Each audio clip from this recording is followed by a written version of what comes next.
Ungegeuza hii kamera kiasi ikae. It's fine now. Iko fit.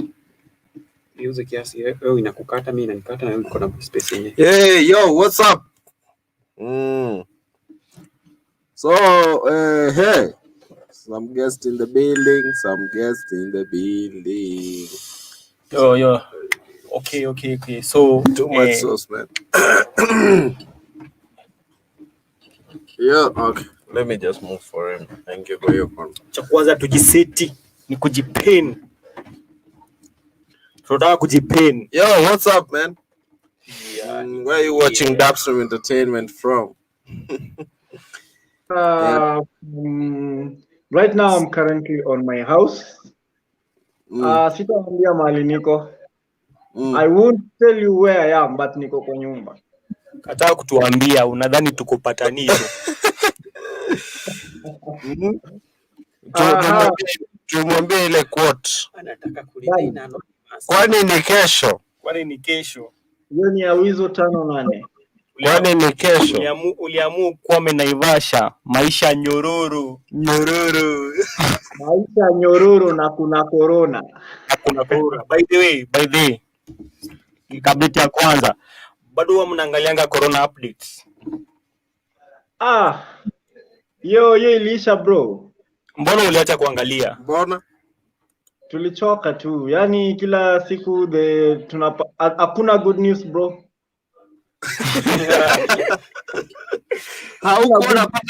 Haukuwa unapata any good news about COVID? Corona inapanda bei bro. My YouTube friends, today I'm going to tell you how to add a guest in OBS. Sorry. Hello. Unachezea updates za corona? No. Tunaweza wachezea? Today reports ya corona. Wanasema new cases zenye zimepatikana leo ni 566. Yeah, so 11 patients succumbed to the virus. Okay. So what's your thought about the corona updates? What's your thought about corona update? Unafuatilianga ama ufuatili? Wasifuatili. Niliacha kufuatilia the first month, second. Ukachoka? So lockdown saizi kwa how many counties in Kenya? Hiyo ni inafaa nijibu. 11. Tuambie moja. Kisumu. Nairobi kuna lockdown? Yeah, Nairobi kuna lockdown hakuna. Tumekuambia zenye hazina. Tunauliza zile hazina. Zile hazina lockdown. Sijui. Kenya iko na county ngapi? Kenya iko na counties ngapi? Giveaway tunakupea 100. Saizi 100 Kenya shillings for grab. Free t-shirt. Kenya iko na 47 counties. Dapstrem Entertainment t-shirt right here. Tuna giveaway. Iko na 47 counties. Saona. Which one is the additional country added? Language added in our Kenyan what? Khoisan. Shona. Tena saa mko kwenye yako maisha tu ni nyororo. Maisha ni nyororo. I know. Ni India. Hinduism. Ndugu yangu umekosa 100. 200 for grabs. Which tribe has been added to the number of tribes that is available in Kenya? Which other language? Kindi. Bro, wrong. 300 bro. Hujui? Sitaki hela. Unataka unafuliza. Juu unafuliza au? Sitaki hela mimi. Juu unafuliza au? Si ati juu unafuliza, nina hela. Maisha nyororo. Maisha ndio nyororo. Maana alikuwa na bahasha. Yaani bado hujatoka Naivasha Sam. Hujatoka Naivasha. Naivasha. Naivasha kuna baridi, sikatai, lakini mwajua ati wasema nini Chris? So bado kuna mazi yenyewe adarudi Kanairo. Niko Naivasha I'm still pleading with girls wenye walibaki huku Naivasha. Mm. Hawana fare pia mimi sina fare. Tutakufinya. Acha mwenyewe akukujie uone vile utafinywa. Tutakufinya. Wanasemanga mali ya mtu ni ya mtu akiwa nayo kwa nyumba.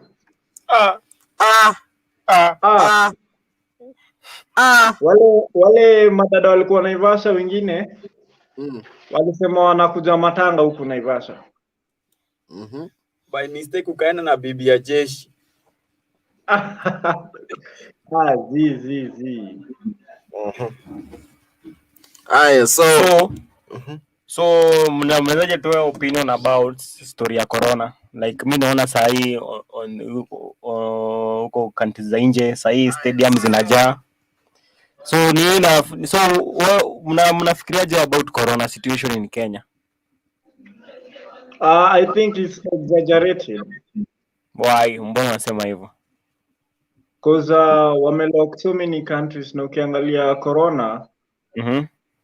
Corona ime prevent vitu mob kufanyika, yet we can handle corona. At the same time we can do our businesses. So economy inaenda chini as compared to the other years. Yeah, so then pia nimeona pia corona imeaffect the country. Sasa hii tax ni mingi, tax kwa gas, tax kwa credit, tax kwa KDF. Yeah, so tax imekuwa juu hivi in which ina affect mwananchi wa kawaida pale. You say just imagine ukinunua credit ya 100. After tax unabaki na 64 bob. Yeah, that means 36 bob inaenda. Yeah, which is not good. Like kwanza upande wa credo imeniuma sana. Juu mtu kama mimi nilikuwa na buy 3 minutes. Pale 20 minutes. By the way, minutes zimebaki kweli. By the way, ukibuy 10 bob sasa unabaki na 6 bob. So with Safaricom I think pia hapo you know it's unfair kinda. Why? Since there will be no help, like always, like tunarudi like maisha ya kitambo. Yeah. So but mimi sina shida if kama I have an alternative. Alternative yako ni gani? Sipigi simu.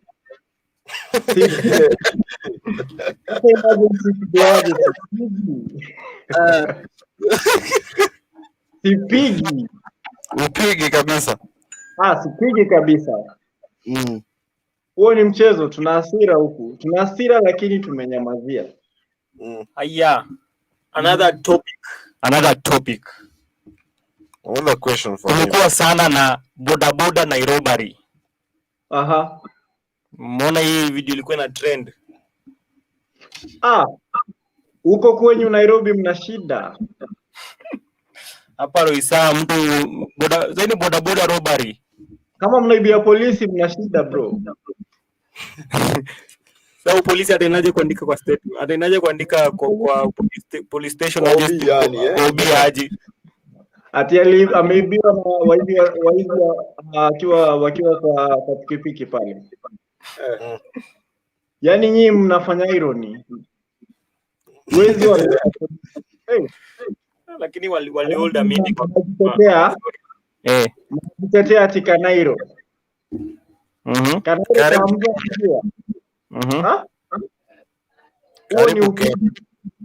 Huo ni upuzi. Maisha nyororo na corona. Nyororo. Maisha nyororo. How do you guys go about it? So huko mnasolvaje hiyo mambo ya kuibiwa? Ni ukae tu chonjo. Amenda police station kweli? Ukae chonjo. Ni kukaa chonjo itabidi. Yeah. Na uache umbwakni. Umbwakni ni wizo wako nayo. Yeye ndio aache umbwakni. Ama tutakufinya. Finya. Kenya mna vituko pali. Mna trend na vitu ndogo au sio?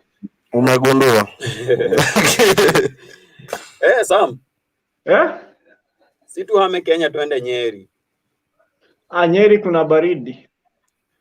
Unaonaje? Heri twende au? Nyeri kuna baridi bro. Niambie sehemu nyingine ya Kenya lakini sio Nyeri. Punkoma. Huko ni wapi? Pungoma. Tupike kwa ukali. So pia another topic ni question. Another ingine ni mtoto wa Diamond alisema bado mamake na babake wanapendana. Nani huyu kijana huyu? Princess Tifa. Tanasha Donna. Yeah.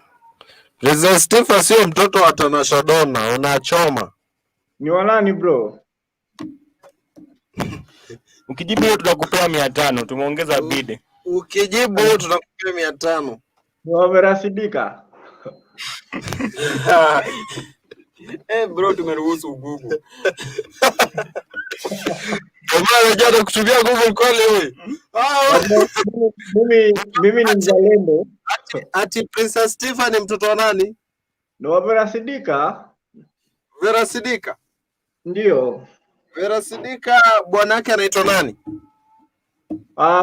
Bwana yake ndio ni Otile Brown. Bwana wa Vera Sidika anaitwa Otile Brown. Well, you need to be wako na mtoto kwa Prince Tifa. Unaona umeanza kuwa mtu bloody fucking. Umeanza kuwa mtu bloody fucking, tutakufinya. Tutamfinya huyu. Acha nizungumze. Zungumza. Diamond apendi mtu. Diamond anapenda kuwa safi. Kama ni mambo ya mapenzi Diamond ajui. Manake Diamond anaunganisha hizi countries za East Africa, sawa?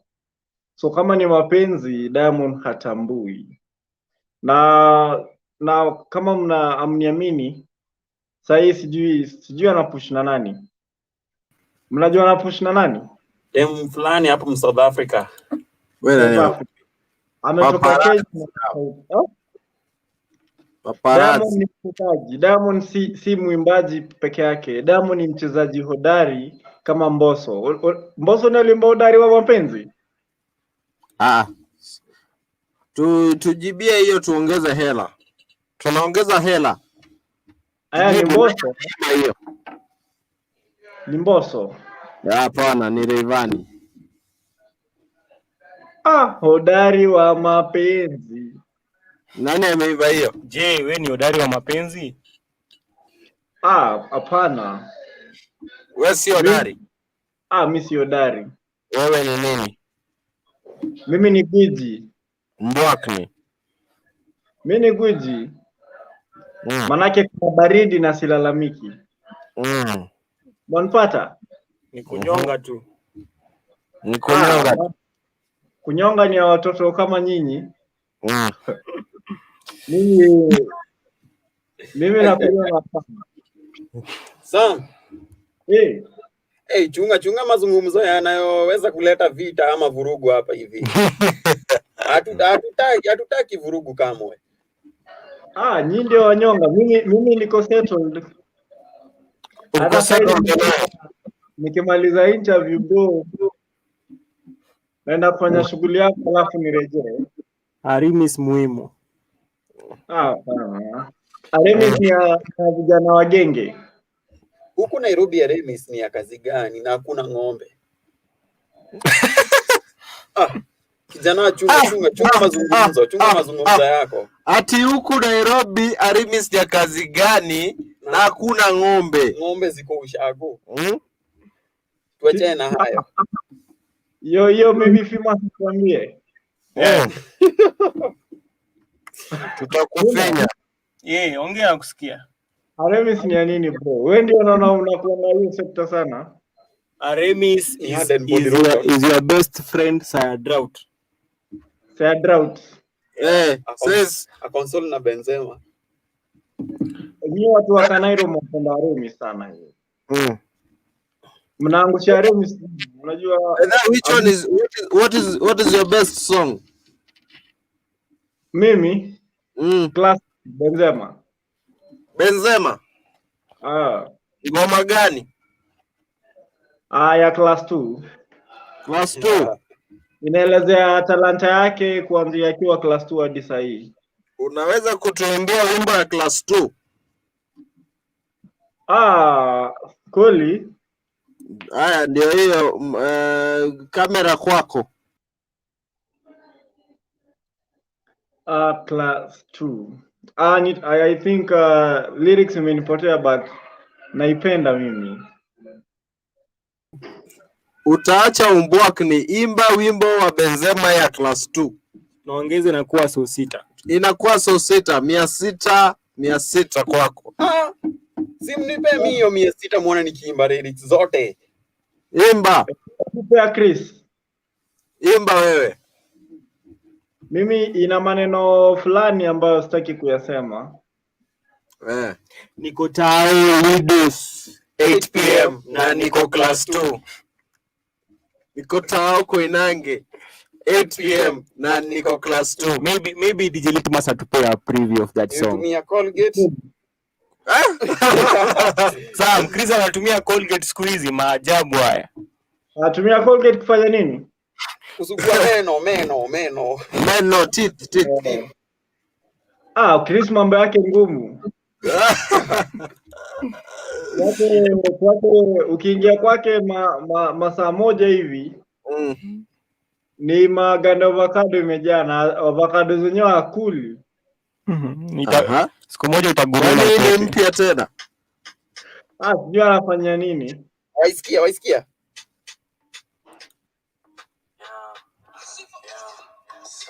Class 2. Sam. So, Maiji. Yeah. Do you have more questions for this ninja?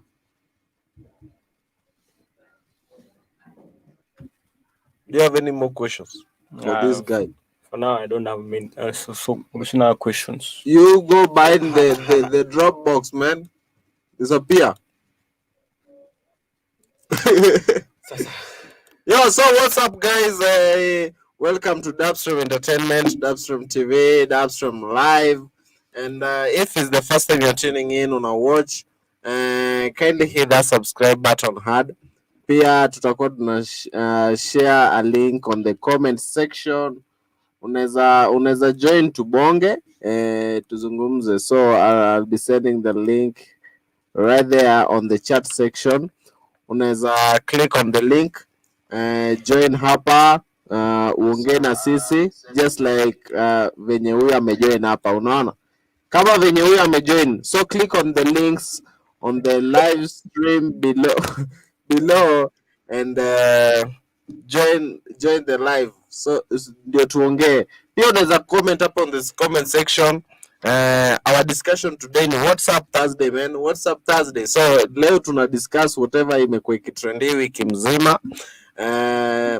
Kina Wizo 58, kina Shakila, all your favorite celebrities in here. Maisha ni nyororo. Na kuna corona. Maisha. So we're going to get started. Stop shouting, young man. We have muted your mic thoroughly. So you are on mute. You are on mute, bro. You'll be shouting. So guys, comment hapo chini. So nini iko kwenye Gossip Club leo, bro? So Reckless amesema Gengeton will never come to an end. Reckless. Yeah. And to addition on that, akasema Ethic ndo ilianzisha Gengeton in Kenya. So like on Chris, on your opinion, is Gengeton dead? Gengeton haiwezi kufa. Mbona? Unajua Gengeton ni ngoma imeanza awali, zile mainzi ilianza kwanza ikiwa genge, zile mainzi za kina Major, kina watukaa kina huyu jamaa anaitwaje huyo mwenye akona dread. Nyash. Kina Nyash, Nameless.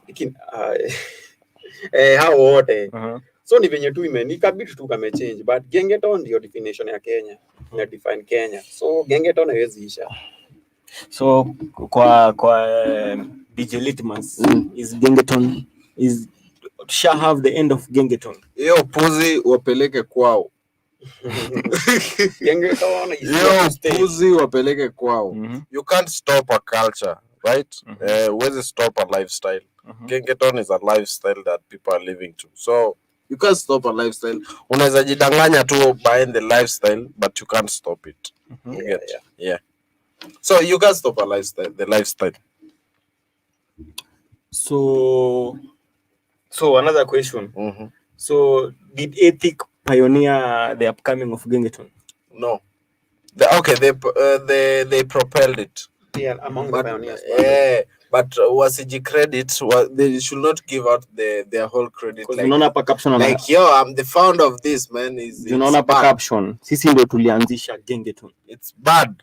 Hawafai kujicredit. Crown yani. Don't crown yourself. Let the people crown you. I know people crown them, but the true thing is when walianza gengeton ni watu wa kitambo, you know, this is a gender in revolution. Gengeton in real sense is genge. I get it's genge. So gengeton is a fusion of genge, is an improvement of genge. So gengeton is a fusion of genge and reggaeton. Ukiangalia the artists who started gengeton ni Kino Chungulo family. We have Kina Rico gang. Those are people wenye wajisifu but walianzisha, unaona. Kuna kina wakali wao bado. So we have about 5 major groups. Kina Bondox gang, then others wamekuja kufanya ni kupropel. Yeah. So I watched the interview myself jana, and to me hiyo interview ilikuwa inakaa like they are forced to do it, unaona. Walikuwa nakaa ni kama wamelazimishwa kufanya. I don't know whether I can get the interview. It was from Booz. If I can get it.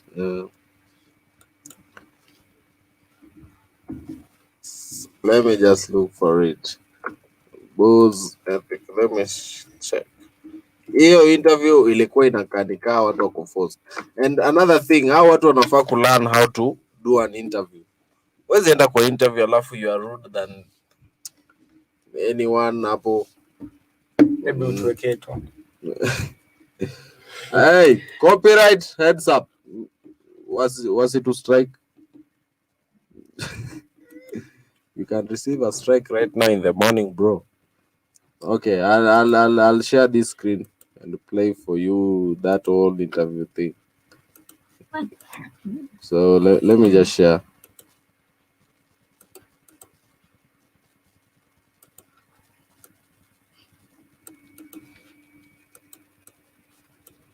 Wenye wanasema gengeton inaisha, unataka kuambia nini? Unless kani walianzisha. Unajua sisi tulianzisha hiki kitu sisi tunaanzisha vile. So kani hakuna venye unaweza kuja unasema kitu kuanzisha inaisha hao. So tunaweza nyamaza miaka 2, 3 years ama 4 years, lakini bado tutakuja tusumbue. So kila mtu anasema kitu anataka. Unajua mimi usema aje azin.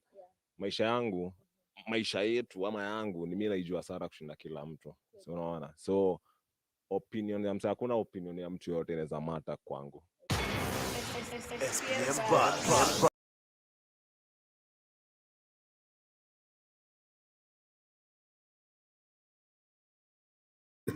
Hey, you are allowed now to talk, Sam. No, I'm listening. You are allowed now to talk. Now talk. Have you watched the interview? Yeah. What do you like about the interview with Ethic? Do you like anything? Ama inakaa Sam, it's awkward, eh? Is gengeton dead? Is gengeton dead? Gengeton is not dead, but some of the musicians are giving up, which is not good. So gengeton iko, musicians ndio give up. Okay. Now on your opinion, wakina nani walianzisha gengeton? Nani walianzisha gengeton? Hey, genge ama gengeton? Gengeton. The modern dancehall. Modern gengeton. No, watu walianza genge tu ni genge ilianza 19 huko. So Okay. Bring your complaint. Genge ilianza 1990. Fortunately, we have someone who was alive and kicking then and was understanding the industry. Hiyo maneno naelewa. Sasa mko sawa mbaya sana. Hii mambo ya genge tu na tio si ndio tumeanzisha. Genge has lived 14 centuries. Genge tu nilianza hata before wasanii wanaimba genge wazaliwe, sawa? So genge tu nimekuwa huko hiyo time akina Nameless huko akiimba genge, akina Isa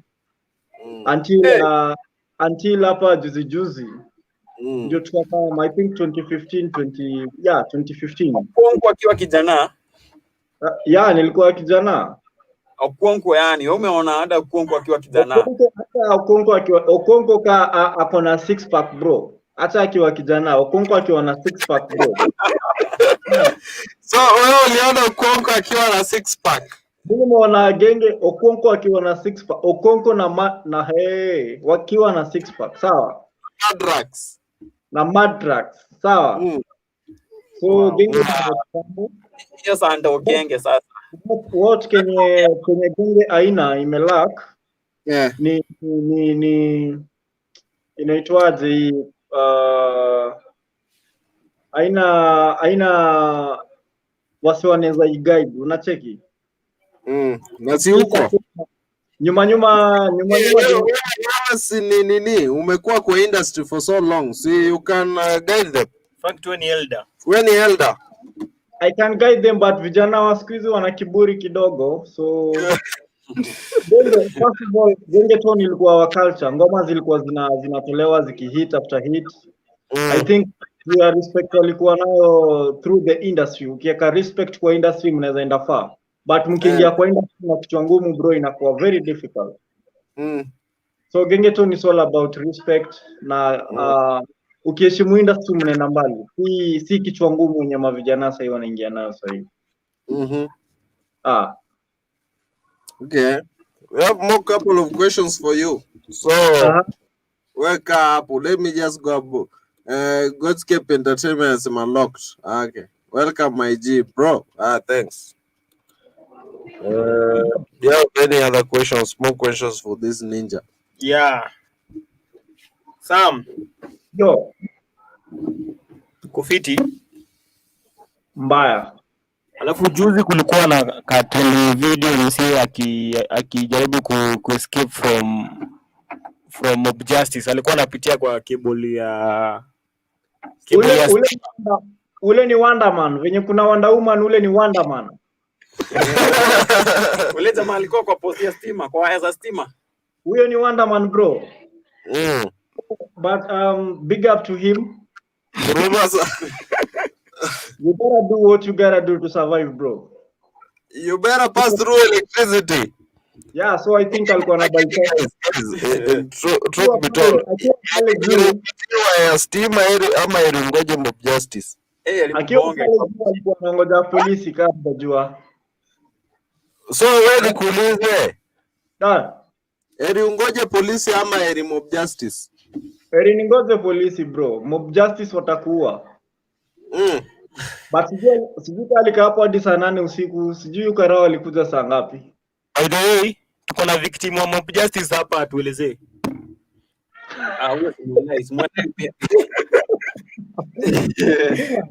Tuelezee experience. Victim of mob justice. We have a victim of mob justice. Atuonesha wizi vile aliepuka mob justice. Lakini ukiwa iko na mob justice. How do you do? Sam. Show his ways. Ati huyu kijana aliepuka mob justice. True story for real, for a fact. So this guy, unajua kitu inaitwa mob justice. Hao ni watu tunasema they have many heads but no brains. So true story for real, for a fact. So ukiongana nao we activate tu Subaru mode. Okay. Wewe as activate Subaru mode. Toka unyoya. Hii maneno mengine kuna Jogopaya amejoin. Kuna Jogopaya amejoin. Toka unyoya. Hii maneno mengine kuna Jogopaya. Kigogo tuweke kidogo. Toka unyoya. Hii maneno. Aya, uko sawa sasa. Kigogo, welcome bro. Ni aje? Mko bana. Uko fiti? Hello. Hello, unanipata? Tunakupata vizuri now. Hivi bani. Nafuata show venye mnasema pale hivi na kuna samba na kuna mambo mengine ana bombo hivi. Hello, unanipata? Nakupata bro. Ati eri mtu pigo stima gendo kama basi bana. Eri mtu tongo na stima. It's a choice, man.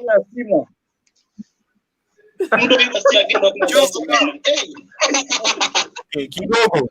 Kigogo. Between Stima na Mob Justice bora gani? Hello. Kuna Stima na Mob Justice. Eri Mob Justice bana. Eri Mob Justice. Stima nayo ni hatari. Mob Justice wanaweza kutonga ubahatike. Stima nayo itakumaliza hiyo haibakishangi.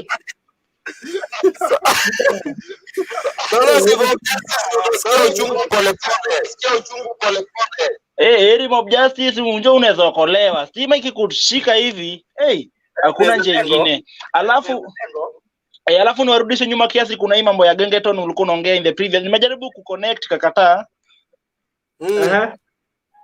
Ningetaka kusema Gengeton niko. Wasanii ni venye wanakosa ile support ya kuwashikilia. Na ile pia society na criticize watu wakubwa wana criticize vijana. Wana criticize venye unakuta mtu akimba Gengeton anaonekana ni kama ile society haijakubali vizuri. Hiyo ndio maoni yangu. Lakini vijana wakipata support, kwa sababu kuna issue ati Gengeton iko na lugha mbaya, but hakuna tofauti. Ukisikiza kama dancehall ya Jamaica, kama unaweza elewa hiyo lugha yao, hiyo ni chafu zaidi ya Gengeton. Ni chafu kabisa. So Gengeton iko sawa, ni wasanii ndio wanakosa hiyo kushikiliwa, na bado hao wase wakubwa wenye wamemake it washikilia, wana criticize a lot hao vijana. Hata hip hop ni chafu kuliko Gengeton. Ni chafu kuliko Gengeton. Ni chafu kabisa bana. Ni chafu. Kwa hivyo Gengeton wakubali hiyo ni yetu, waikubali tu venye iko hivyo. Wasiacha kucriticize kwa sababu inasaidia vijana sana. Kama mtaani hapa hivi kuna wasa najua Gengeton, at least wengine wana make it in life, kwa sababu unakuta mtu alikuwa mkora kitambo, sasa amepata kitu busy ya kufanya, anasaidika. Unakuta mtu alikuwa pale hivi, alikuwa kijana wa mtaani hivi, anapata time ya kwenda kwa studio. Akishinda kwa studio angalau inamfungua akili, anaweza kuona the outside world. Kweli? Ukweli. Sam.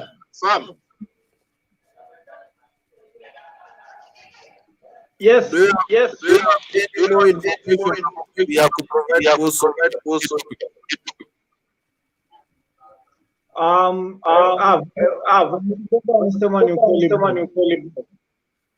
so we need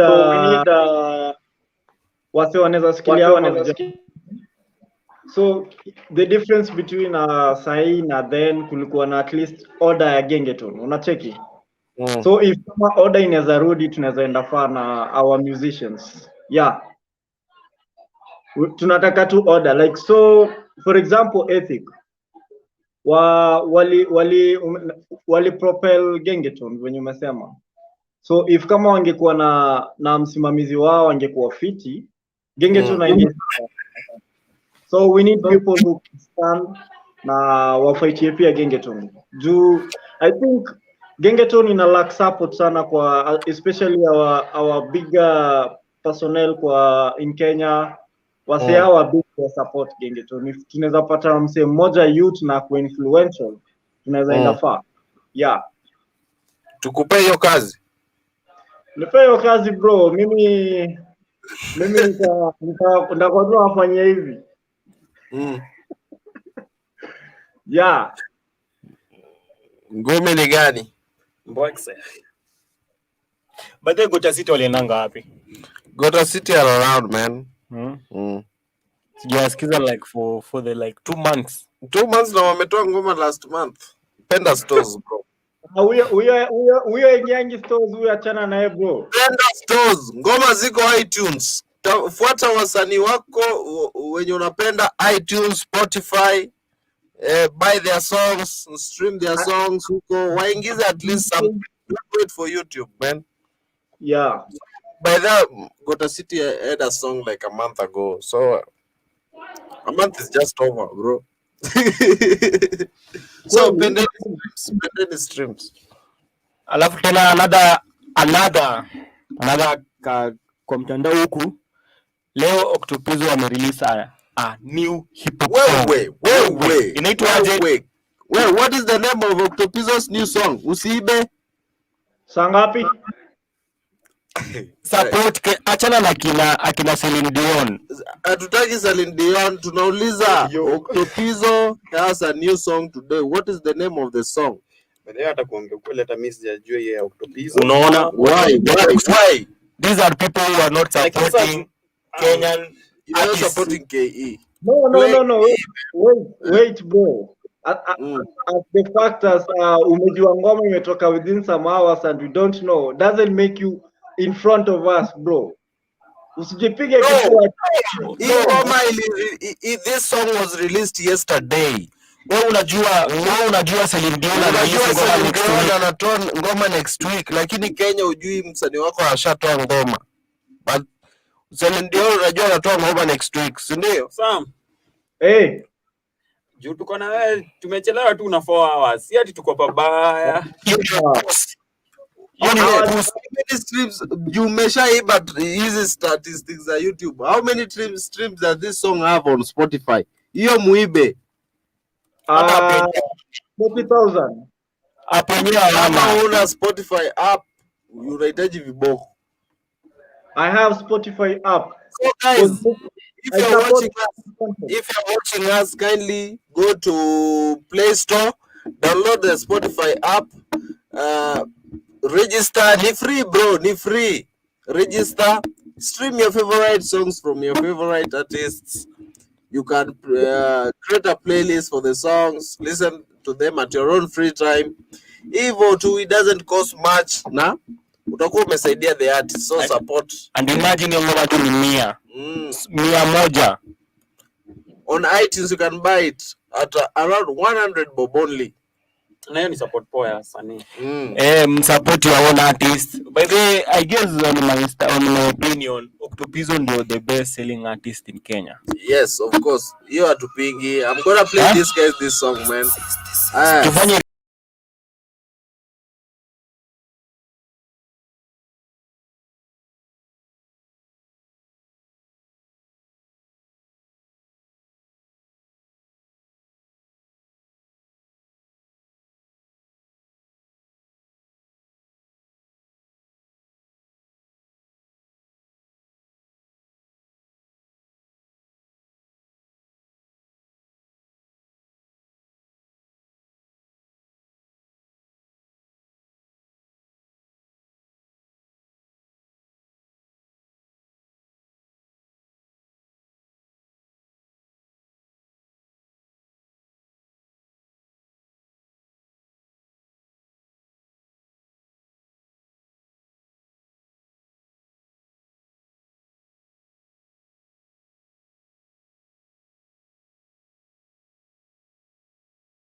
najua mjasikia lines hapa, lakini umesikia line kali hapa, like story ya chorus peri nani?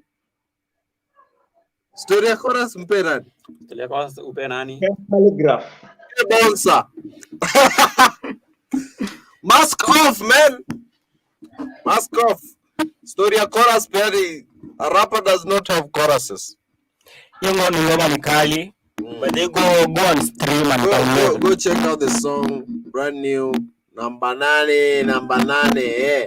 So go check out the song from Octopizzo. Alafu mapilo nilikuwa naona itabidi sawa wasanii wa Kenya waache kutuonesha streams. Sasa hii tunataka sales. By the way, we need sales. We need sales.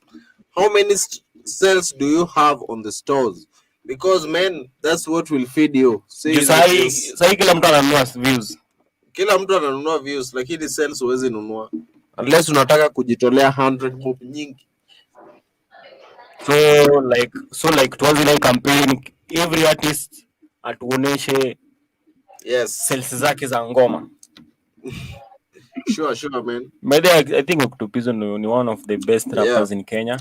Octopizzo is someone thinking about music business. How wengine wanafikiria. Ali retire from rumba.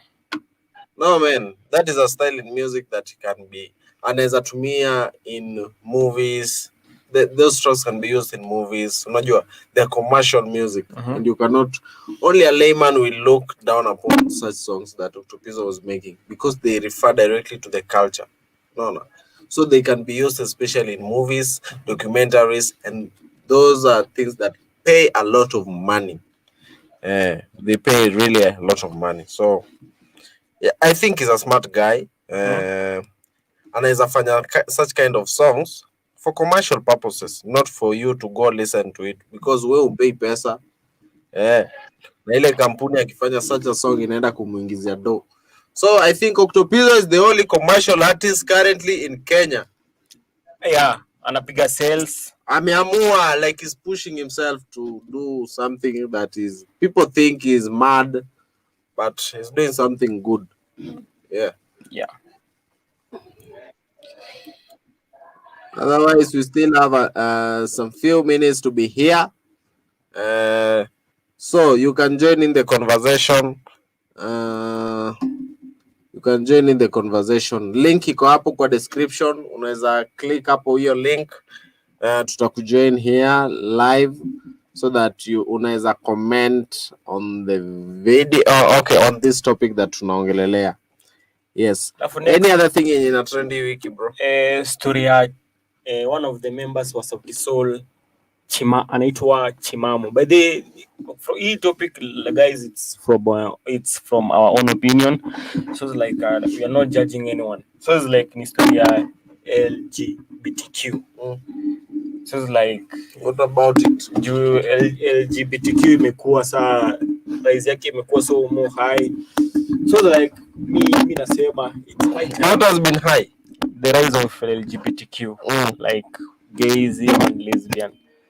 So it's like I think sai pele simefika wacha watu wapewe rights zao, wafanye vitu zenye wanataka. No. Wafanye wapi? In Kenya, it's their right. No, there's no right like that. Ingekuwa right, Mungu angeumba kila mtu Adam and Adam. But you cannot control love. No, there's nothing like love, my friend. But human beings were created to fill the earth. Sindio? What instruction did God give out? Go and fill the world. Go and fill the world. Kwanza, cheating is not a sin. So do you cheat? No, I don't cheat personally because I don't want to get diseases. Okay, there are things that you just ni kufikiria, akili yako inakwambia nini ufanye, unaona?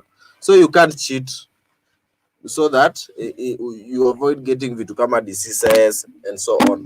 But God said go and fill the earth. Sindio? So umefill ngapi in earth? No, that is a question for another day. Hiyo ataiweka private. Hiyo ni private. But in short, ama wenye wanajulikana. How watu wana push things. You know, there's something you can't defend yourself against.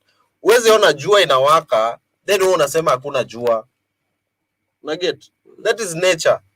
You can't say a lady does not have a vagina yet she's a girl, akonayo. A man does not have a penis, akonayo, ni akonayo. You always pinga. So what differentiates you, like what differentiates you directly? Okay, let this guy go complete this stuff so that anaweza kurudi. So what differentiates you?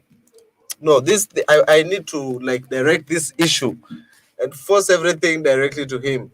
So Kigogo is pia baada ya ku backstage. Hey, bro. Hapo ni ungana kabisa. Mambo ya Mungu jibadili. Kuna ukweli.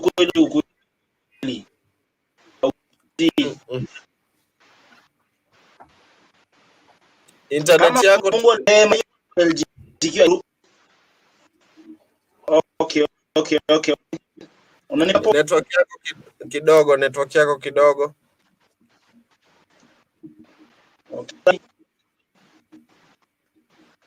Okay, I'll just join you in a few. Acha tuendelee kidogo. I'll join you in a few. Unaweza ngoja tu hapo backstage kidogo. So, my brother famous. Kuna kitu nasema you can't defend yourself against.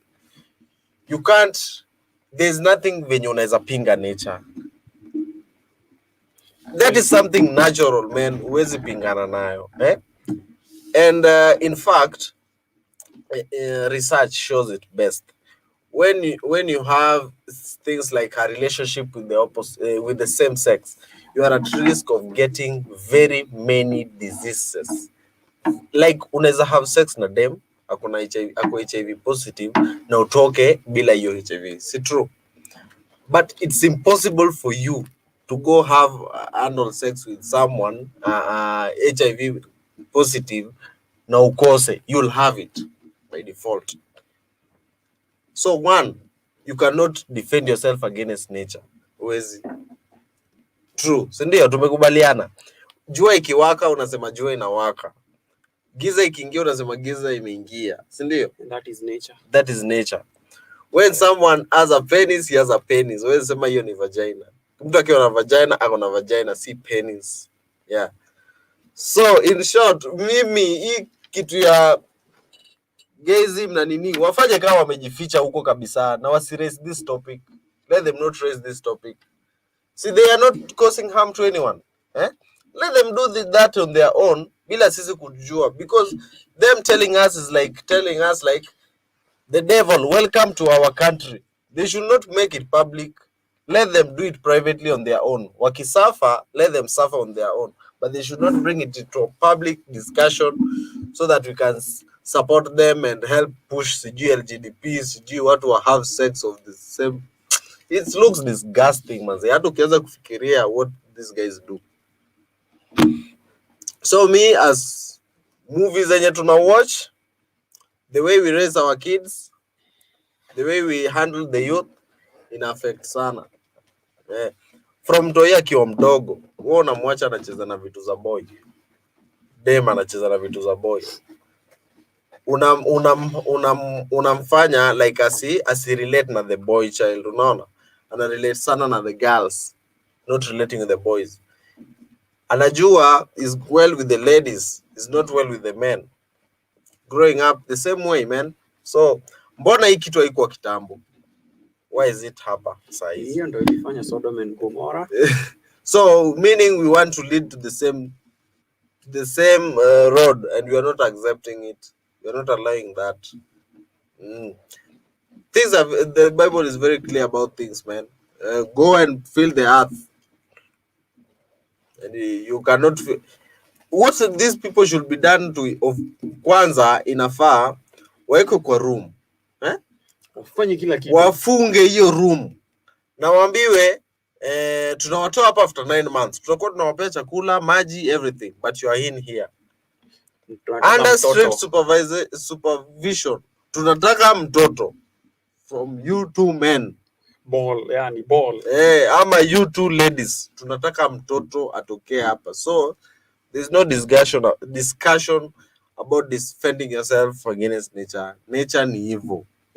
Eri hata uende ucheat basi kuliko kwenda kucheat mtu na boy mwingine. Like wewe ni mwanaume alafu demu yako anakupata una cheat na boy mwingine. Hiyo ni ufala sana. Kigogo is back. Hello. Mnanipata poa? We are here, man. Ndio hiyo kitu, hiyo mambo ndo na kashfu kabisa. Kitu ya kwanza ni kashfu kabisa, kwa sababu unakuta kwanza hawa warembo kwanza hapo kwa madema, hawa warembo ndo wako kwa hiyo mambo kabisa bana. Unakuta tumebakishiwa hii nyingine bana, na hiyo mambo haifai. Hata kwa Biblia inakataa, hata kwa Biblia kabisa inakataa. Alafu umebakishiwa gani? Tumebakishiwa hizi zingine. Okay, sasa sema ni gani, lakini kitu yenye tunabakishiwa, ukiangalia madema hao warembo au kusema hao ndo wako huko bana. Tunabakishiwa simu tu. Bana. Sisi mtu au wasichana wenye tunabakishiwa ni okay, wenye warembo wenye kitu yenye unaweza sema hii kitu. Nimekupata. Alafu vijana, unakuta vijana wenye wako kwa hiyo mambo wenye wanafungwa na simu tu. Ni vijana mtu ameweza, unaona, mtu mwenye unaona mpaka huyu akipatana na demu yangu ananinyang'anya direct. Unaona, lakini hao unakuta wao ndio wanafunuana huko hivi. Sisi vijana tuko mahali pabaya sana. Unakuta wasichana wenye wako huko, na hiyo kitu hadi kwa Biblia inakataliwa. Hata wenye wanakubali before mtu afike hapo, sijui anakuanga amefikiria sijui na kumekosa. Hata heri unyonge sababu badala kitu kama hiyo. Ikifika ni hapo hapana, nyonga monkey tu. Kunyonga imekuwa legit. So kunyonga legalized. Okay, semi ati iko legalized, lakini nikuulize Fimas, ukiekewa kati ya kufunguliwa simu tu na kunyonga, utachagua gani? Sasa zineri ni kuwe priest. Heri hiyo mara moja, heri uko priest mara moja, kwa sababu zote hakuna yenye imeruhusiwa, na si vizuri vijana huku nje bana. Heri tu enda tu ushago, tafuta kadem Kenya kaji mambo huko. Tena usiku yuka chanue sana hii Nairobi. Atakuja chanuke akuache, aende huko, aende ulimi. Siku hizi hakunanga. Atende ulimi kwa sababu siku hizi hakunanga mali safi. Mali safi siku hizi hakuna, zote ni bana. Siku hizi hata vijana tumechoka, unaona, unachoka kutafuta, unachoka kuchimba mtaro yenye ishachimbwa, hakuna kitu kama hiyo.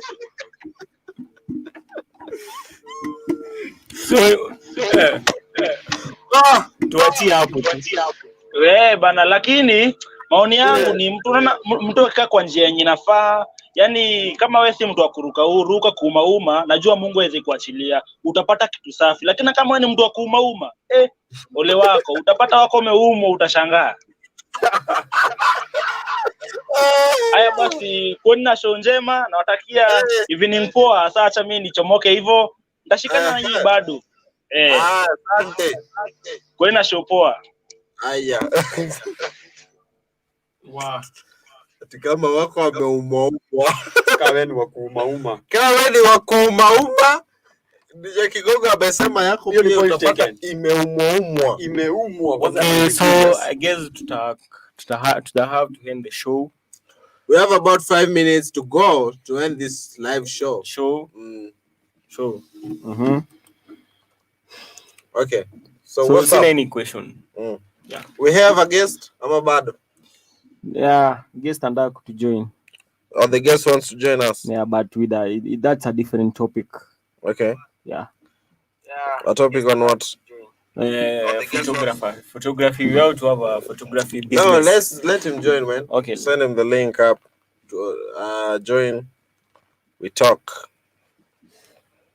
Yeah, namwambie viewer wetu anaweza uliza swali. Yeah. So wacha ni invite, it's a so from now tunataka ku have a photography business session with young Afrikanna.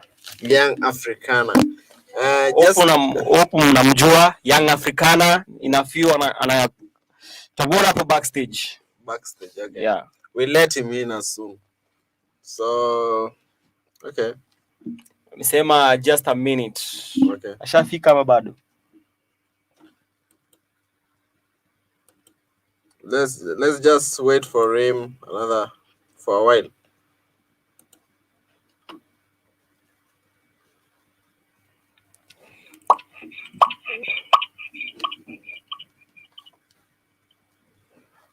Kama siwezi buy gari nitabuy mzinga, bora zote zinatubeba. Okay. Kadema naitwa Karo na tabia za Kayole, bro mwambie kwenda. Okay. Aka kadembu Ndani kasupu kanapenda fufu na nikapumpu. Nilikasuka kwanza nikiwa saloon. Nilipenda dhudha kama Nelly the Goon. Okay. Nangoje ile party anashikanga hanga periodically. Tunaweza cheza hiyo ngoma kidogo tukimngojea, si ndio? Au ni dhambi? Okay. Inaitwa Mana Vintage Clan, right? Ladies and gentlemen, put your hands together for the Vintage Clan.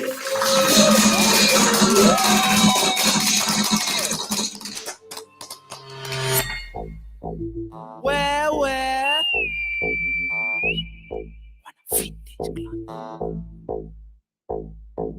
Alvin Brown. Okay. Kama sizi bai gari nitabai mzinga, bora zote zinatubeba. Okay. Kadema naitwa Karen na tabia za Kayole, bro mwambie kwenda. Okay. Haka kadembu Ndani kasupu kanapenda supu na nikapompu.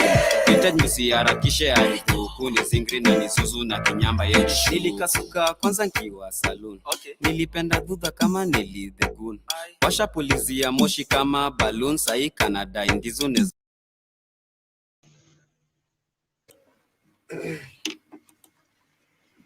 Yeah, man.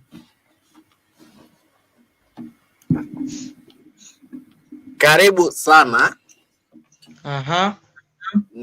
Hello. Yes, nawasikia poa. Okay, unaweza introduce? My name is Afrikanna. I'm a freelance photographer here in Kenya. Yeah, I do portraits much. Yeah. So our topic tunataka kuongelelea photography business in kwa industry. Yes. Ya Kenya. Yeah, I'm listening to you guys. Okay, so we are three hapa. Okay, first mimi naitwa Famous. Naitwa Merrick. Na mimi hapa. Yeah, Merrick. Yeah. Na Chris. Nice to meet you guys. Thank you very much, bro. Okay. So niko na question number 1. So about photography. So first step, how do you market your work? Mostly my most used platform in terms of marketing I usually does on Instagram. I'm like most of my social medias, mostly like WhatsApp, Instagram, Twitter. Yeah, and you find people like friends sharing my work. Yeah. So like is photography a career? To me? Yeah. Or in general? Okay, I won't say it's a career, but it's something like a business to me. It's not something that I've done professionally, but yeah, I'm ready to take it to the next level. Professional. Yeah. As a profession, that is. Yeah, it's not something that I've gone to school like to do it, but I believe that I have a passion in it. So will you consider it a career in future? For a reason, yes, it can be. Of course, you're a professional, bro. So to expect to like you are professionalism. So ushai work now with any celebrities? Yeah, I've worked with most celebrities here in Kenya. Yeah, for example, Fena Gitu, like that's the reason one I've worked with. Yeah, Christoph. Yeah, all those Baha. guys. Yeah, Baha, Georgina. Yeah. So it's like, what is the best advice to one who wants to be a photographer? So it's like, kama nataka kuwa photography, ni advice gani unaweza nipea? Okay. Most of my, like, one of the thing I usually tell people, like young photographers who are like growing, I'll say to them, just do it and don't stop. Yeah, So that's the most. Do it and don't stop. Yeah. Yeah, do it and don't stop. One day, like I'm not even in a part where I've said that I'm comfortable about my success. I'm still not there. Yeah. So kuna any challenges zenye wewe unapitia in photography? Challenges zinakuanga mingi sana. Challenges are always everywhere. They're everywhere. Yeah, So like for example, challenges about being careless. First of all, I'm a very careless person. That I'll admit it. You're a man now, bro. Like I've worked like 4 cameras like now, and all of them are just being stolen and misplacing them. Yeah, other challenges as like explaining to clients like your work needs to have a certain interface that they have to wait for photos until you're done editing with them. They just can't understand, as in they usually think editing is just like an easy job, you can just do it. Yeah, other challenges are like maybe like thinking of something you can do, like a new experience, like the way you see my Instagram, I usually think out the ideas or look them out somewhere and maybe try to keep my feed as fresh and appealing to clients so that they can book. That's also a challenge to me. Yeah. So for the rest, I don't think I'm thinking about them much, but those are the main ones. So where is photography going in Kenya? Photography. I'd say for photography is going a long way, but we have to improve it. Like our government itself, it doesn't support us in anything that we do. Not even parts like photography. Let's say maybe like a ground like entertainment. We don't actually. I don't think Kenya embraces that a lot, but I'm thinking it's going a long way because I've seen most guys doing wonderful jobs and they're not stopping in a way that. Yeah, it's going a very long way. Okay. Yeah. So as long as we always people like me and others, it's really going a long way because photography doesn't inquire like people like government. We have to do it. We have to be here and represent. Yeah. So I have a question personally.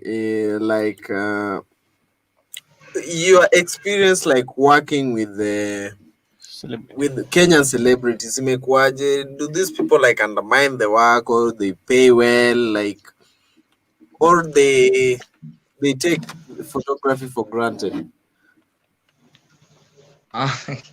Okay, for some people they actually do, they don't think it's some, like, it depends. First of all, I'm just going to say it depends on how you have agreed with the person. Maybe it's someone like, maybe you want to do a collabo, something like what. So first of all, it depends whether it's work or it's collaboration. So if it's collaboration, both of you should be like gaining from it. If it's work, it depends if they are gaining from you or you are gaining from them. Yeah, so I Okay. won't say like don't embrace it, but it's actually yourself, like the creator, who's supposed to understand where you stand. So where Yeah, do you get your So, sorry? just before the continuing there's a comment here from a fan. Like, I think you can read it here. Which app does Afrikanna use in editing pictures? Uh okay, most I won't say mostly, but 90% of my work is edited through not Instagram, like Photoshop. Photoshop is the most I usually use editing my photos. Mm. Yeah. Okay, Samuel, hope you have been answered. So famous unaweza endelea. So where do you get your ideas? Sorry? Where do you get your ideas in photography? Uh, some of my ideas are actually mine thought. Most of them I'll say they are inspired, but I usually try to challenge myself as much, like thinking about the ideas myself, creating a mood board and getting to ground and doing what I've prepared. Okay. Swali lingine inakuja kutoka kwangu Chris. By then nimefurahia vile unajibu na naona uko concerned sana na customer satisfaction. Client akikuja kwako ana expect nini yenye itafanya comeback for more, ama akuje with a friend? Okay, first of all, I'd say what a client actually looks for. First of all, I'd say it's the how do I call it? The interaction you guys have with the client.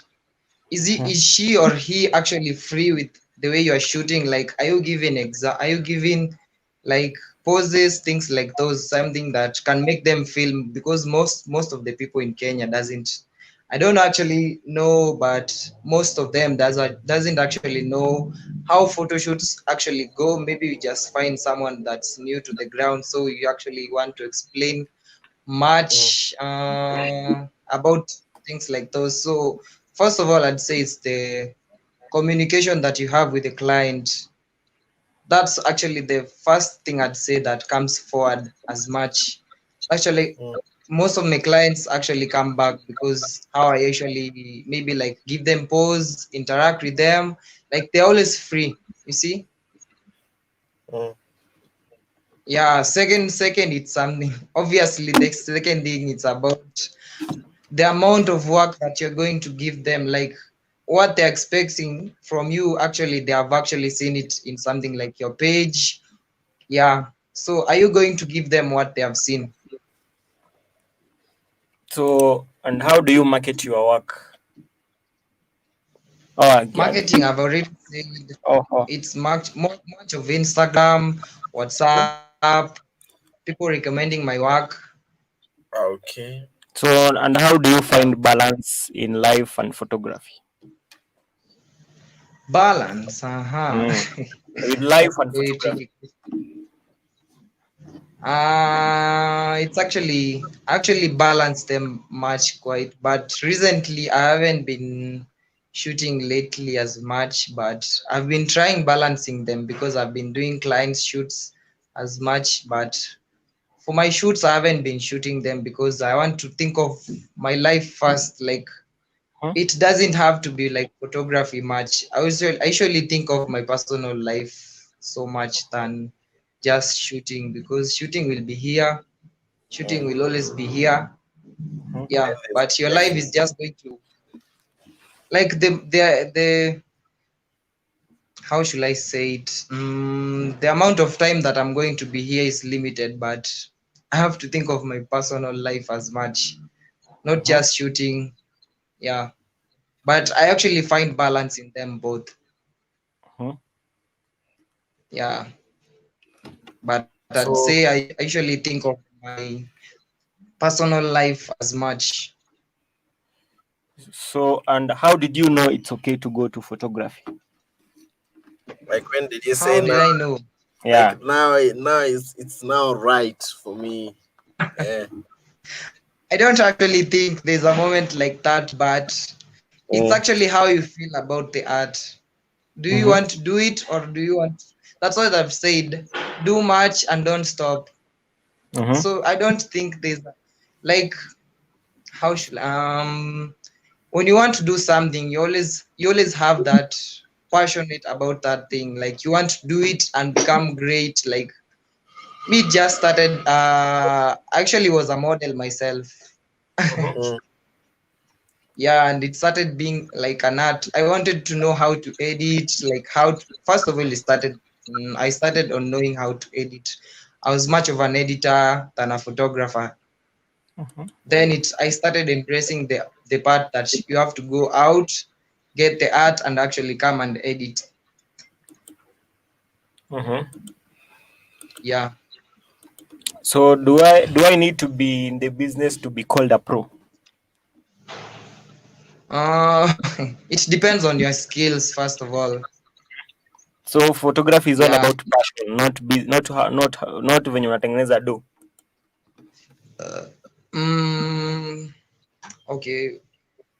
Money I'd say money is something that comes along the way.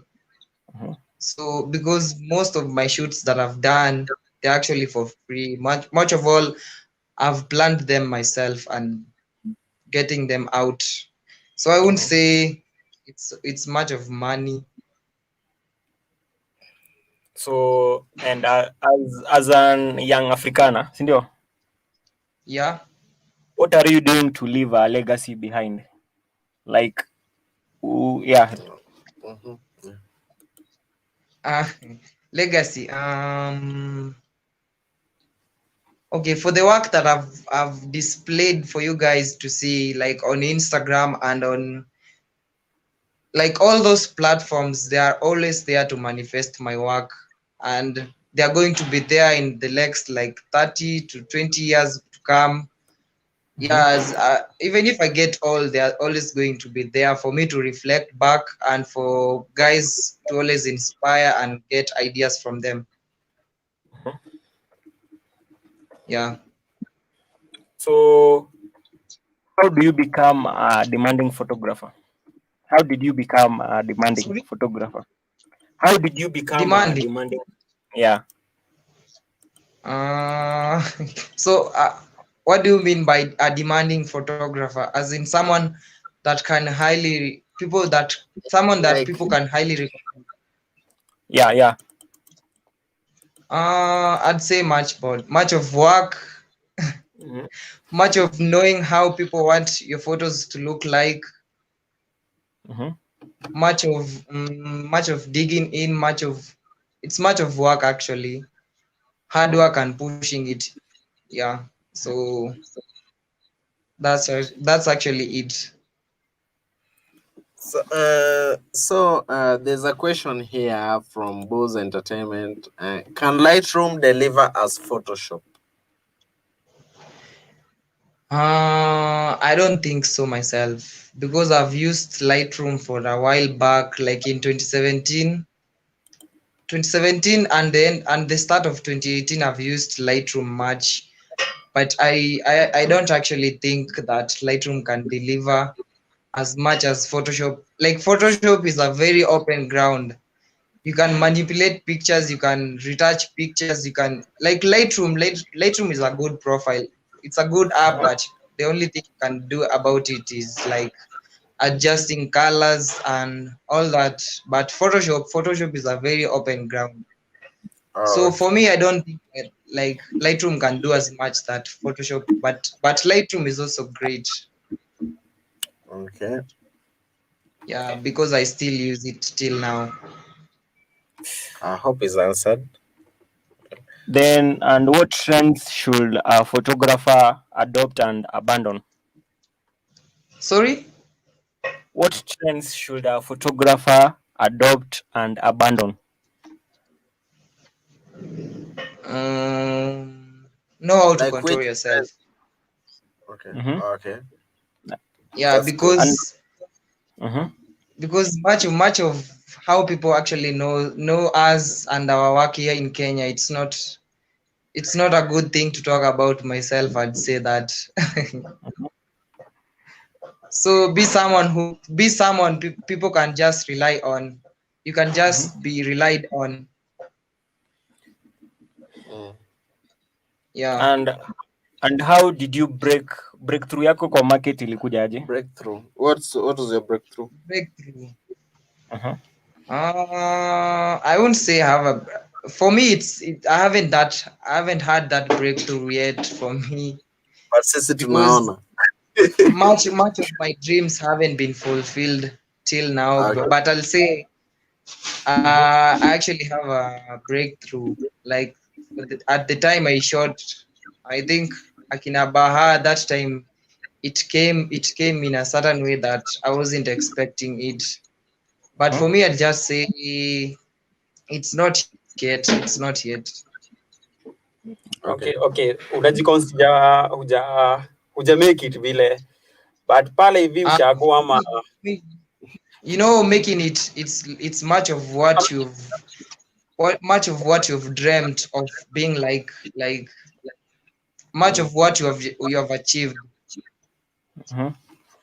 Okay, yeah. yangu ni For me, I haven't achieved much, and I have to be like consistent on it so that I can achieve my dreams. But I'd say for the part that I shot Tyler and her girlfriend, that time it became something I didn't expect. It actually trended in a way that I didn't even expect it. Yeah, so I'd say it's that time. It was around last year, I guess. Last year, but last year. Yeah. So how are you dealing with the publicity that came with all that time? Just being normal. It's easy as that. Being normal. Yeah, you just can't expect me. I'm a photographer. I'm someone who is supposed to be around people. Like, I'm not supposed to embrace that publicity and keep it to myself that I'm not going to do some things because I'm actually known by people right now.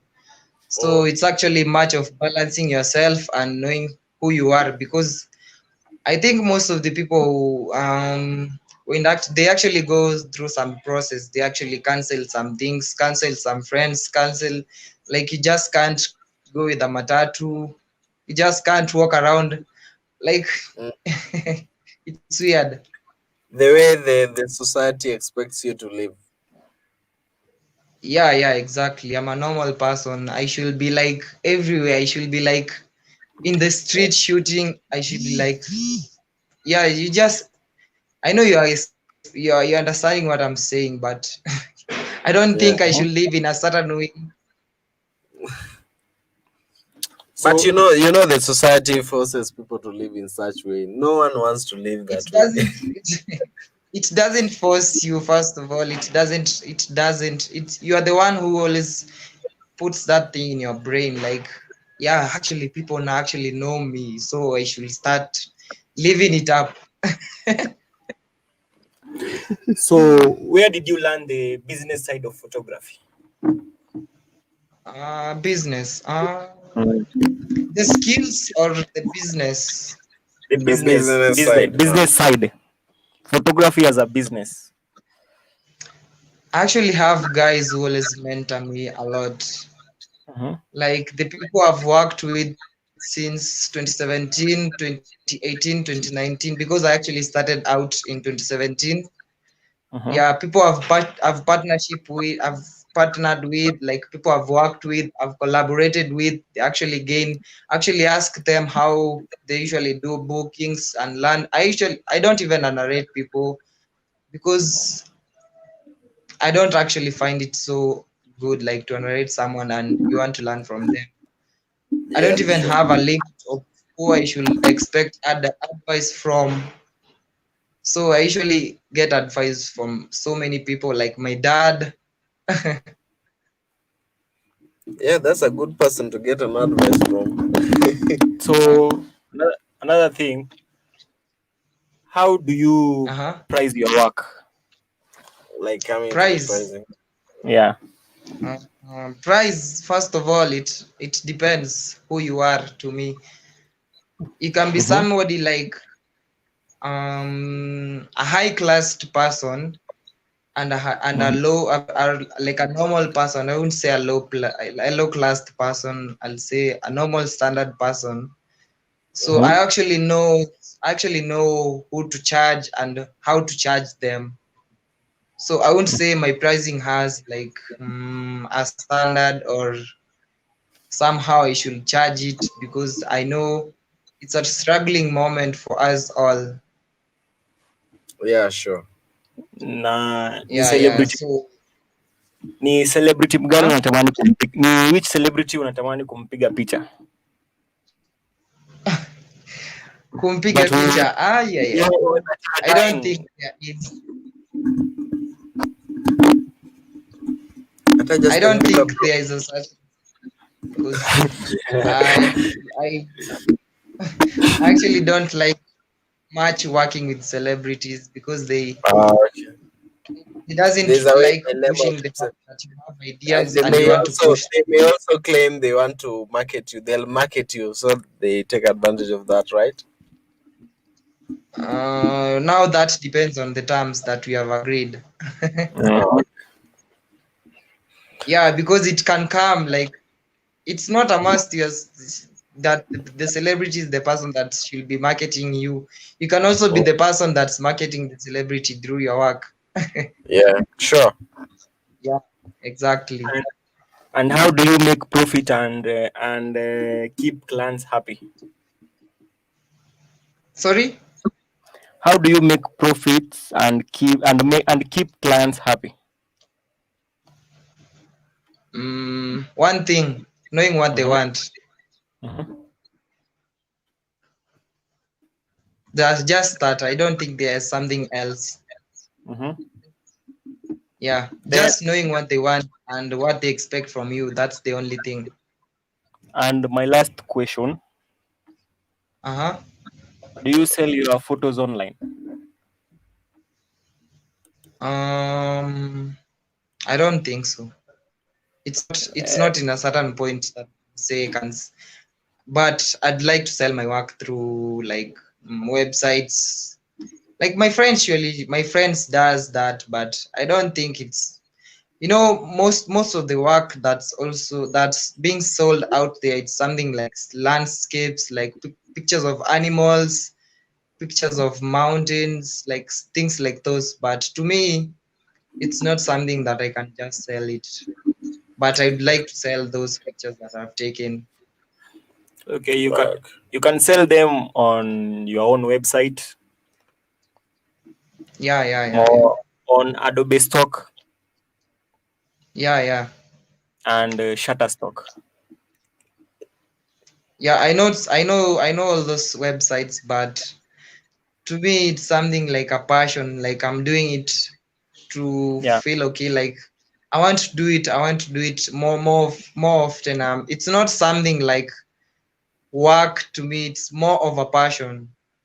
Oh. Swali ingine that's why I always collaborate with most people. Okay, umemaliza? Yeah, I think I'm done. Are the questions done? Okay, swali ingine inakuja kwangu. Naona uko na somewhere ndani ya industry ya photography. Sorry? Okay, naona uko somewhere kwa industry ya photography. Ni advice gani utapea photographer ule myang mwenye ana look up to wewe, ama mwenye anaweza taka kugrow kuweka wewe ama kuwe mkubwa kuliko? Utamwambiaje?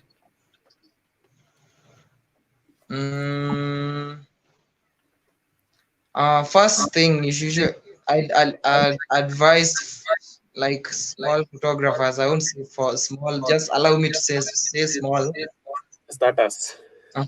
It's something like, actually don't just look at mostly like my feed and just start feeling like bad because you are not in a certain. It was actually a time in my life that I was just looking at my feed, like my Instagram feed, and I felt like deleting it just because I was just looking after someone that had experience like for 5 years, 7 years, something like that. So I won't say that you just pressure yourself because the things that you're doing are not adding to your plan. I'll say just be patient because the things I'm doing now, much of them are the things that I was doing back then, and they weren't even adding up. But it came to a time where I just learned some things just came up. You know, as you upgrade, things just start showing up and start working out so great. So I won't say that you just pressure yourself. Looking at my work, I've been here for 5 years, so it's just there's something like it depends on your like workflow. Like there's some people who always come out for like, let's say like 10 years, 11 years, but some 5 years like me. It can be 2 years, it can be 1 year. You see, just give yourself time, it's just going to come around. Yeah, sure. Yeah. So last question. Okay, let's ask him. Last question in like in business, in like arts and entertainment. So can you be signed to a certain company? Sorry? Can you be signed to a certain company? Do you give up your space for that? Yeah. Let's say like a company like UMG. A company like UMG. Universal Music Group. So it's like they'll come to Universal you. Music Pictures. They'll come to you. So like they'll say wanataka kupatie like let's say 500,000. You work for them for 15 years. Will you accept? It's more even like, let's say like an artist can approach me and give me like something like a deal. Yeah, but as you guys know, deals comes with agreements, terms, conditions. So according to the conditions that they lay out to me, and I actually find them that they're okay with me, I can just accept or deny the case for maybe some reasons. Maybe I'm not feeling like it's something that I can grow with.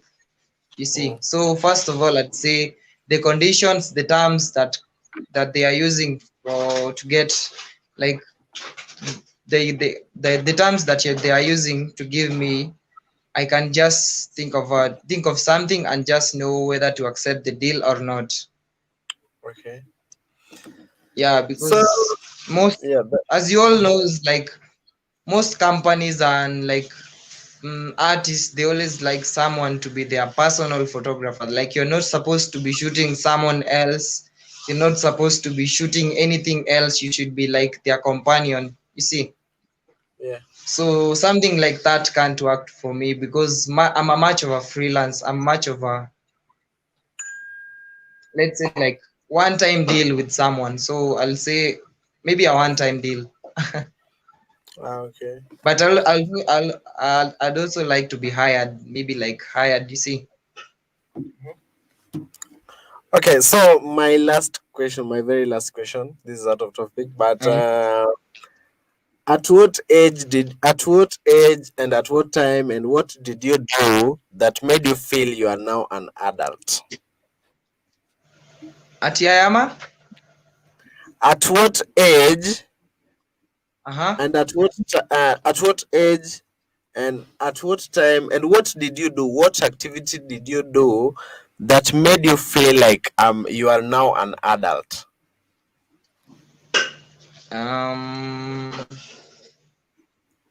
I'll say moving out from home, having my personal life, focusing on much of my personal life, knowing what's ahead of me. Like I shouldn't just be relaxed because I'm just young and expect for the better in the like future. Okay. So I won't say there's a certain age I thought of that because I've actually thought of my future ever since I was a kid. Then you became an adult at an early stage. Yeah, because actually, it's actually much of staying a lot of around my dad. My dad is a great person, by the way. The first time I felt I was an adult is when I paid my own rent. I like opening your I'd own say door. So that was the first time I felt like, yeah, I paid my own rent with my own money, like, and it remained for so that I can program myself for some food and all that. So that was a big step, and I felt like an adult. For me, I'd say that's actually one of the things that, like, for the first time I paid my own rent, I just felt great. Like, I can just cater for myself. Like, and I can just move out from my father's den. Yeah, but I'll also add, I started getting money like a while back. Like I said, I started working around 2017, 2018. So my first payment was around there. So just before even that, I was just thinking of what I'm going to do, because as you all know, the curriculum in Kenya, for the how parents put it, you must go to school, and whatever they decide for you, you must do it regardless. So for me, I just quitted school because I just didn't find the good thing about it. Like, I'm just doing it because they want me to do it. Yeah, so I didn't see the good thing about it. But I haven't said school isn't good, but school is good. It's good. Yeah, school is good, but as long as you know what you're going to do there. Yeah. Okay, so maybe the last advice you can give out to parents whose kids are into art and just something like photography. Yeah. You just don't criticize the passion that your son or daughter has, because you just can't know where it leads. Maybe something like somebody like me, I'd say I have a greater future behind, because one time my dad didn't even want me to do photography, and now I actually support him a lot. Like, he actually think of how he actually wanted me not to do it, and think of where I am right now, and he always wants to give me support, advice. Yeah, so just don't criticize it, because it's something like a new career here in Kenya. Like, we are living in the 21st century, and depending on how you know your son or daughter, whatever he or she is doing, you are the first person who always knows, like, how much is it's impacting his or her own life. So I'd say you just support them regardless. That was a nice one, bro. So thank you so much for your time. Thank you also for hosting me. Yeah, we'd like to have you next time, and so many other interviews ahead. Yeah. So maybe back to I don't have any questions. You don't have any question. So, Chris, any other question? No. So yeah, I think we extended the interview past our program, but it's fine. It was a really educative interview with you. It has been really engaging based on the numbers zenye tunaona hapa venye zina stick, and so thank you very much, bro. So maybe place watu wanaweza kupata, like your social media platforms, uko na kitu kama tuseme website or such. Okay, I've embarked much on social medias, like Instagram. It's just Young Afrikanna with a K and double N. The same on Twitter, but it has a 1, Young Afrikanna 1. Where else? WhatsApp. I think you can just share my number. Okay. I actually don't have a website myself because I didn't create it. I like staying focused on something like social medias. Also on Twitter, on TikTok. Yeah, TikTok is a nice profile. So Also, if someone like want to reach you directly and DM you, and so maybe your number so that I can we can write it here on the screen. my number. Yeah. My business number is actually 07 962 962 845 845. 10. So Yeah, you can actually reach me through that number, regardless it's something so like this is the business. number. This is the number, right? Yeah, that's the number. So guys, in case you're interested in photography, and you can reach out through the number, Afrikanna. So on Instagram is at Young Afrikanna. Yes. Yeah. So you can reach out. So thank you very much, bro. It was nice having you. Also, thank you for hosting me. Okay. Peace. Nice time.